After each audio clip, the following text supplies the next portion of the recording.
Bonjour, bienvenue à toutes et à tous dans ce nouveau numéro de FAQ. Alors que la France compte près de 15 millions de fumeurs, avec chaque année près de 75 000 décès, comment réussir à arrêter de fumer? Quelles sont les conséquences du tabagisme passif? Ou encore, la cigarette électronique est-elle moins nocive pour notre santé? Afin de répondre à ces questions et bien d'autres, je reçois aujourd'hui la tabacologue Alice Denoise.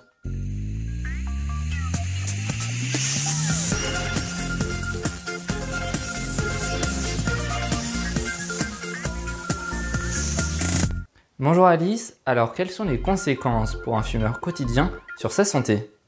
Alors oui, il y a des conséquences négatives pour la santé pour les fumeurs quotidiens, évidemment. Il y a différents types de maladies qui sont causées par le tabagisme.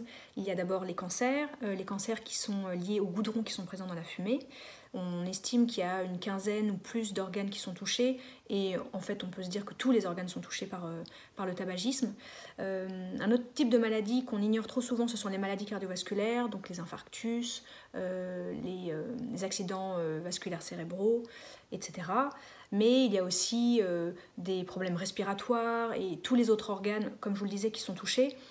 Et puis c'est surtout ce qu'on peut dire, c'est qu'à partir du moment où on développe une maladie, le fait de fumer va empirer cette maladie et va faire en sorte que le traitement marchera moins bien que si la personne ne fumait pas. Donc dans tous les cas, il est recommandé d'arrêter de fumer ou de ne pas fumer parce que c'est vraiment un ennemi public.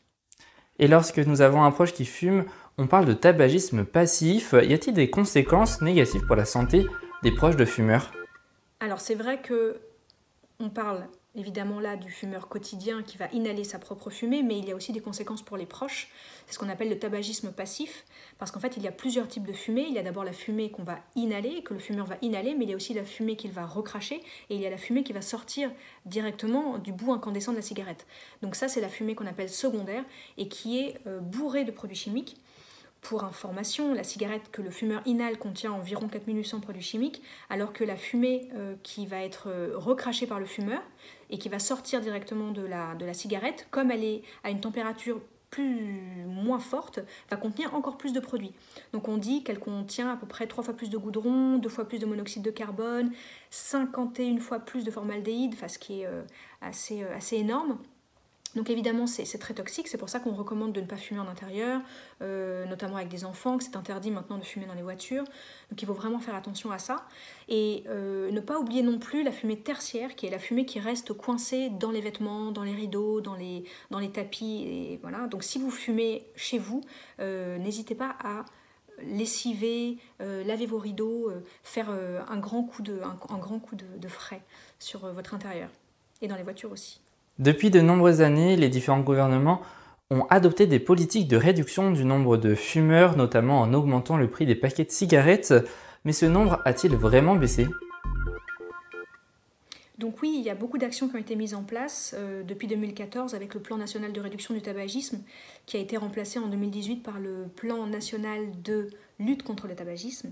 Les différentes choses qui ont été mises en place, on les connaît, hein. Il y a le paquet neutre, il y a le mois sans tabac, il y a aussi la hausse du prix du paquet qui est assez conséquente puisqu'on a dépassé la barre des 10 euros pour les différentes marques. Et il y a aussi la prise en charge des substituts nicotiniques par la sécurité sociale qui est aussi une chose qui était très attendue. Donc les conséquences de tout ça, c'est qu'évidemment, heureusement, la prévalence, c'est-à-dire le nombre de fumeurs quotidiens en France a baissé, puisqu'il est passé de 28% à 24%, donc ce qui est assez important, très important. Malheureusement, ce chiffre s'est stabilisé en 2020 parce qu'il y a eu la crise. Et surtout, certes, il s'est stabilisé en moyenne, mais le problème, c'est qu'il a augmenté de 3,5 points pour les populations les plus précaires. Donc c'est vraiment la preuve que le travail n'est pas fini, qu'il faut vraiment continuer à mettre en place des actions pour dissuader les jeunes de commencer. C'est l'objectif d'ailleurs de ce plan national de lutte contre le tabagisme, de faire en sorte que dans 15 ans, on ait la première génération non-fumeurs. Donc il y a vraiment plein d'actions qui sont mises à ce niveau-là, mais de continuer surtout à soutenir les populations les plus précaires parce qu'elles ont besoin de soutien. Et voilà, la prise en charge des substituts nicotiniques ne suffit pas, il faut encore mettre d'autres choses, les soutenir encore plus, les accompagner. Et est-il conseillé d'arrêter de fumer du jour au lendemain ou de façon plus progressive? Alors ça, c'est une approche qui est différente selon les tabacologues. Et puis surtout c'est différent selon les personnes. c'est surtout à elles de juger. On peut très bien arrêter du jour au lendemain, ça va tout à fait plaire à certains. Et à l'inverse, ça va être beaucoup trop effrayant pour d'autres. Donc, dans ces cas-là, on leur recommandera de réduire progressivement leur quantité de cigarettes fumées, avec un patch toujours, parce que sinon, le cerveau sait qu'on est en train de diminuer le nombre de cigarettes et va tirer plus fort sur les cigarettes pour avoir sa dose de nicotine. Donc c'est vraiment le rôle du tabacologue d'aider la personne justement à choisir sa voie, le chemin qu'il préfère emprunter, dans lequel l'arrêt du tabac sera le plus confortable. Donc voilà, il n'y a vraiment pas de méthode parfaite ou de méthode idéale. C'est chacun voit ce qui l'arrange, sachant que tout est possible. Et si j'ai réussi à arrêter de fumer, comment réussir à tenir à ne plus jamais toucher à une cigarette, notamment lorsque l'on est en soirée ou entouré de fumeurs? Là, vous dites quelque chose qui est très intéressant, c'est qu'en effet, on a trop souvent tendance à penser que l'arrêt du tabac se résume au moment où on arrête de fumer, où on écrase sa cigarette. Le problème, c'est que arrêter de fumer, c'est une chose, tenir, c'en est une autre, et c'est ça qui est très dur finalement, puisque on peut être très vigilant au début, et puis à un moment se dire, allez, c'est bon, ça fait un certain temps, maintenant je suis fort, je peux reprendre une cigarette, j'ai réussi à le faire, je pourrais tenir. Sauf que non, malheureusement, c'est pas aussi simple que ça. Déjà parce que le cerveau a une mémoire et que dès qu'on va reprendre une cigarette, on va se remettre à fumer la dose que l'on fumait avant. C'est mécanique, ça va pas se faire tout de suite, mais ça va venir très très rapidement. Donc il faut vraiment être vigilant pour ne pas reprendre une seule cigarette. Et la meilleure des solutions, des stratégies finalement pour ne jamais reprendre, c'est de préparer son arrêt du tabac. Parce que si l'on prépare son arrêt du tabac, on sait dans quelle situation ça va être un peu plus compliqué. On va anticiper des stratégies pour ne pas glisser, pour ne pas rechuter en fait, voilà, pour ne pas être retenté, ne pas craquer le moment venu. Et plus on va tenir, plus ce sera facile. Mais voilà, il faudra toujours garder en tête cette idée que plus jamais on ne pourra fumer une cigarette, sinon on va se mettre en danger et on risque de devoir tout recommencer depuis le début. Et de nombreux anciens fumeurs passent à la cigarette électronique, mais est-elle moins nocive pour notre santé? La cigarette électronique est, là je peux le dire officiellement, un outil de réduction de risque majeur, c'est-à-dire que oui, la cigarette électronique est infiniment moins dangereuse que la cigarette, pour la simple et bonne raison qu'il n'y a pas de combustion. Donc comme il n'y a pas de combustion, il n'y a pas de goudron et pas de monoxyde de carbone, donc pas de risque de cancer et pas de risque de maladie cardiovasculaire. En tout cas, il n'y a aucune étude aujourd'hui, aucune étude sérieuse j'entends, qui prouve qu'il y ait des conséquences sur la santé avec la e-cigarette.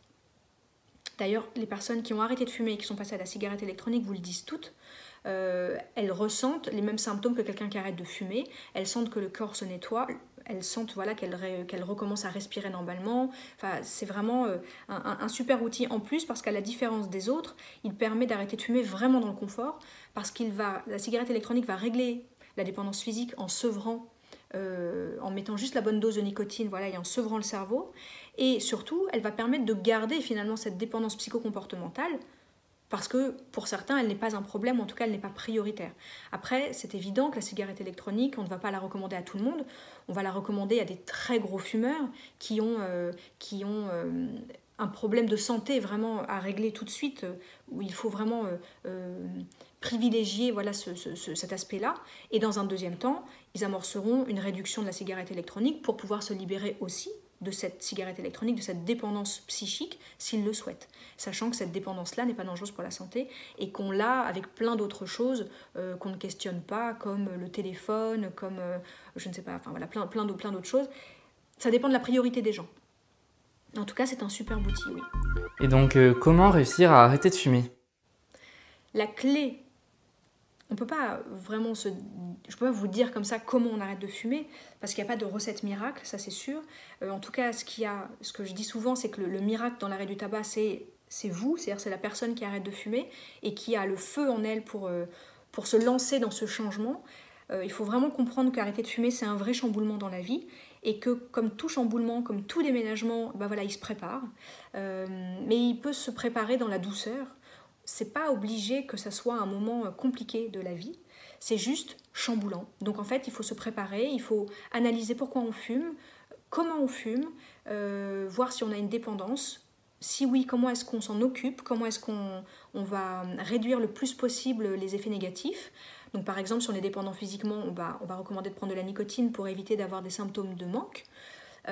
Et comme ça se sevrer en douceur. Et puis après, pour la dépendance psychologique et comportementale, on va essayer d'analyser où sont les habitudes, où sont les mauvais réflexes, et on va essayer de mettre en place de nouvelles choses pour aider le cerveau à se reconditionner, à faire sans la cigarette. Donc voilà, encore une fois, ça va être un peu perturbant au début, mais c'est pas du tout impossible, et ça n'a pas à être douloureux. Donc il y a toujours des méthodes, et après il faut chercher les méthodes qui peuvent nous aider, parce que même sur la dépendance psychologique et comportementale, on peut avoir des outils comme l'hypnose, comme l'acupuncture, comme le magnétisme pour certains. Voilà, il y a toujours des choses qui peuvent aider, donc ne pas hésiter à se renseigner autour de soi ou en regardant des sites dédiés. D'accord, et bien merci à vous Alice d'avoir répondu à toutes mes questions sur le tabagisme. On vous retrouve sur votre site internet ledéclicanticlub.com. Pour plus d'informations, pour arrêter de fumer, rendez-vous de suite sur tabac-info-service.fr. C'est donc à présent la fin de cette FAQ, merci à vous toutes et à vous tous de l'avoir suivi. N'hésitez pas à nous donner en commentaire toutes vos idées de sujets pour de prochaines émissions. Je remercie également Davian Maillet à la programmation invitée. Je vous souhaite de passer une excellente fin de journée, à bientôt sur AR1.